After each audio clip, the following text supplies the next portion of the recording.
The reason why I'm running for governor is because I've done it. I'm going to spend every day earning the endorsement of the Kansas people. I'm running to be your governor to turn Topeka upside down. I believe that we need transformational change in the state of Kansas. Debate night in Kansas as 4 of the top candidates for governor on the Republican side talk about the issues that matter to you. You saw it right here on Fox 4. The Kansas Republican Party had their first televised gubernatorial debate tonight. Thanks for joining us. I'm Scott Kilberry. I'm Bria Love. It took place at Johnson County Community College, which is where we find Fox 4's Jonathan Katz joining us now. He's covering the debate for us tonight. John? Hi there, Bria. Hi, Scott. Good evening, everybody. The Polsky Theater, or at least the outside of it, is still alive and well with a lot of people still here. Even though the debate wrapped up at 8 o'clock tonight, you watched it on Fox 4 and our streaming channel WDAF+. The 4 candidates in the debate tonight: State Senate President Ty Masterson, Johnson County businessman Philip Sarnecki, Johnson Countyan Charlotte O'Hara, and Kansas Secretary of State Scott Schwab.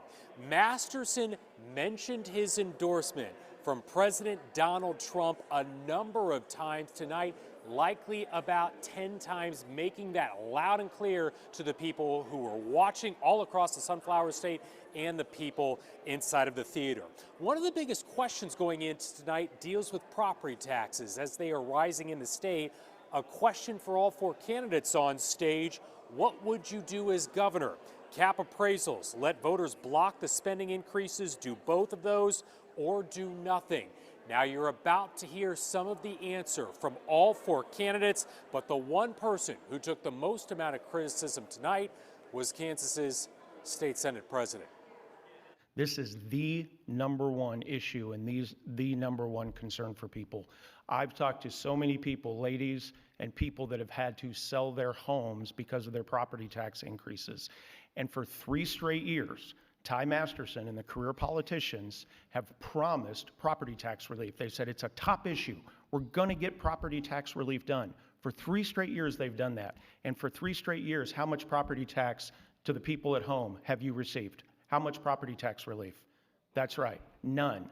Is we didn't fail. The Senate performed, and that's also why Trump endorsed me and sent me a letter telling us that our leadership is what positioned Kansas as a model state in the nation to implement conservative values. That was in the letter from the White House, because we passed multiple times through the Senate.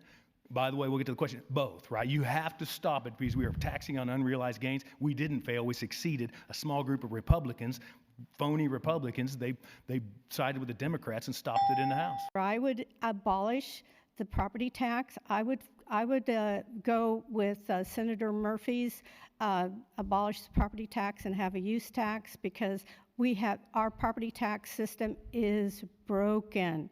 Our valuation system's completely jacked up. There's no accountability. If you sell your property for less than the evaluation, where's your property tax or your property tax refund? You should get one. Schwab wants to let voters decide on property tax increases and pointed to a plan that he has on his website to try to decrease them. Now, if you missed tonight's debate, you can watch it in its entirety on our YouTube channel right now. Bria, there seemed to be a lot of bickering, to be honest with you, between Sarnecki and Masterson. Of course, the question going into tonight was whether or not Masterson was going to debate. Of course, he's considered the front runner with President Donald Trump's endorsement. He made it clear he got that endorsement and mentioned it a number of times tonight.